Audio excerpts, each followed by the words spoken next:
It's not only a remarkable introduction, but it used to be in the old days to give a lecture required a piece of chalk and a blackboard. Now it takes a village, 57 people, high technology, to give the same talk that I used to give when I was a kid. I'm so happy to be here and so happy so many of you come. I know it's Passover. I know it's the women's championship game. I know it's raining. And so it makes me feel really good that you all came. What I want to do is a lot of things today, and I think we have an hour and a half to do them in.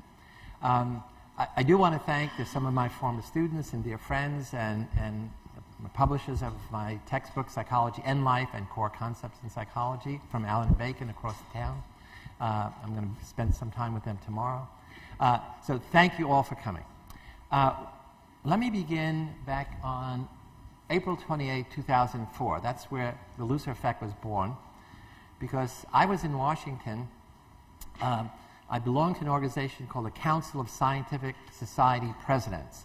The president of every one of the 60 major scientific societies, chemistry, biology, physics, et cetera, and psychology, it's the only soft science, meets twice a year there. And I was actually elected president of that group, so I was president of the presidents.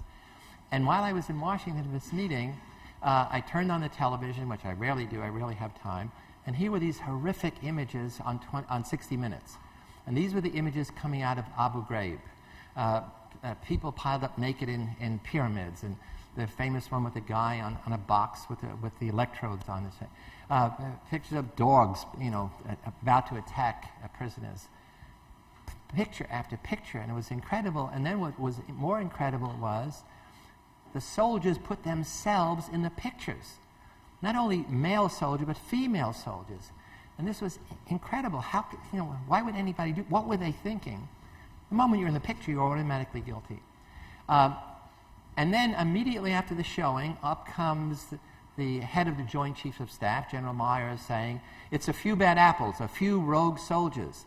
We have no evidence it's systemic. The military is great, and on and on and on and on and on. And President Bush got on right away and says, we're going to get to the bottom of this. Paren, it means we're never going to get to the top of this. And on it went. Well, what was done was really inexcusable. It was not inexplicable. And I was shocked, but I was not surprised, because I saw all of those images before. Not the pyramid, not the naked pyramid, but prisoners stripped naked, prisoners with bags over their heads, guards making prisoners engage in sexually degrading activities. Those were part of the Stanford Prison Experiment 35 years ago. And so what I knew about the Stanford Prison Experiment, which I'm going to describe in some detail today, and I do it in excruciating detail in the book, 10 chapters worth, is that I knew on August 14th, 1971, that every boy who went into that prison was a good apple, because we gave them psychological tests, et cetera, et cetera. And what the study is all about is how good people can be corrupted by a situation. So I said, before I'm ready to accuse American soldiers of being bad apples, I really would like to know something about their personality, but more importantly, I'd like to know something about the barrel. But how is I going to do that? I'm a professor, this is Baghdad, this is all this over there. And so a student of mine from introductory psych at Stanford, working for NPR, also remembered I showed those pictures in my class, tracked me down, I got on NPR, and I said, I'm countering the bad apple metaphor with the bad barrel. Well, that got stirred up. They love sound bites in the media. And one of the people who was listening was Gary Myers, who was the legal counsel for one of the soldiers, Sergeant Chip Frederick. He calls me up and says, we'd like you to be on our defense team. I didn't have time to get involved in that, and I said, of course, yes, sure, because now I could find out about the guy, I could find out about the situation, and I could also find out about what was the system that created that situation. So I then switched from being a psychologist to an investigative reporter, and that's what I'm going to talk about today in part. So my talk is, actually before I did the book, I call this the Lucifer effect, and we'll see why. And it's really understanding is the key word, how good people, or could be ordinary people, average people, normal people, first begin to behave in ways that we could label as evil, as bad. the question about why do people go wrong is a question we've asked from time endlessly. Philosophers ask, theologians have asked, historians have asked. Psychologists never ask those kind of questions. We like to ask very specific questions because we have a lot of very specific techniques for answering them. And we leave these big questions up to the other people. A little aside, when I was a student at Brooklyn College where I did my undergraduate work, I wanted to be a psychologist as a freshman because I had been a kind of street psychologist growing up in the Bronx, because it's all about street smarts and who you can trust and who you can't trust. Until I took my first course in introductory psych, and I got a C. C is not so bad, except I never got a C in any other course, from kindergarten through graduate school. And I got the C because the text was boring, the lectures were boring, the tests were boring, and psychology was boring. This is 1950. And so I said at the time, if I ever was a teacher, I would never give a boring lecture. If I ever wrote a book, I would never write a boring book. And if I ever did psychology, I would never do boring psychology. And so I switched into sociology, anthropology. And they ask big questions like that. But they never have an answer because they have no good method. So I switched back into psychology in senior year, and I said, you know what? Why don't we ask the big question and then use the techniques that psychologists have? Experimental research, really good assessment. And so I realized that we leave the study of institutions to anthropologists, to sociologists, to political scientists, and psychologists study the scientific behavior of individuals. And nobody studies the person in the institution.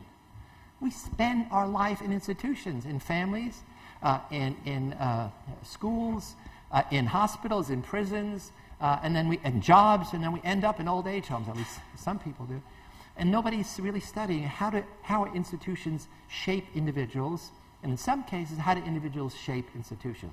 So that's been my long-term goal in development. So I want to start with this illusion from Introductory Psych.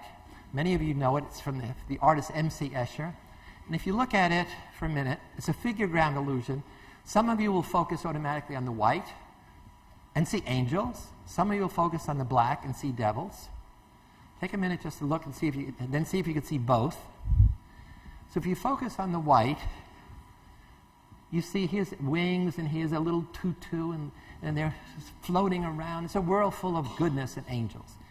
Now for a minute, let's focus in on the black. And there's the world full of devils with the horns. Here's the horns, the wings. And it tells us several things. The world is filled with good and evil. The world has always been filled with good and evil. The world will always be filled with good and evil. This good and evil are part of the human condition. But it tells us something else. Those of you who have some religious background will remember that God's favorite angel was Lucifer. Lucifer means the light. In the scriptures, he's called the morning star. We don't know why he was the favorite, but he was the favorite son. And when God created Adam, God said all angels have to bow down before Adam. All angels have to honor him. Lucifer said, no way. I'm prior to him, I'm an angel. He's immortal. And I refuse. And so that's the sin of pride and the sin of disobedience. And God sends Michael the archangel to battle Lucifer, and other angels agree with Lucifer. And Lucifer loses, they kick him out. And paradoxically, it was God who created hell. And of course, what did the devil do? So this is the ultimate cosmic transformation of God's favorite angel into the devil. It can't be more extreme transformation. And what does the devil do? The devil proves he was right and God was wrong. How does he do it? He shows how easy it is to corrupt Adam and Eve. You have a little snake, says, eat the apple.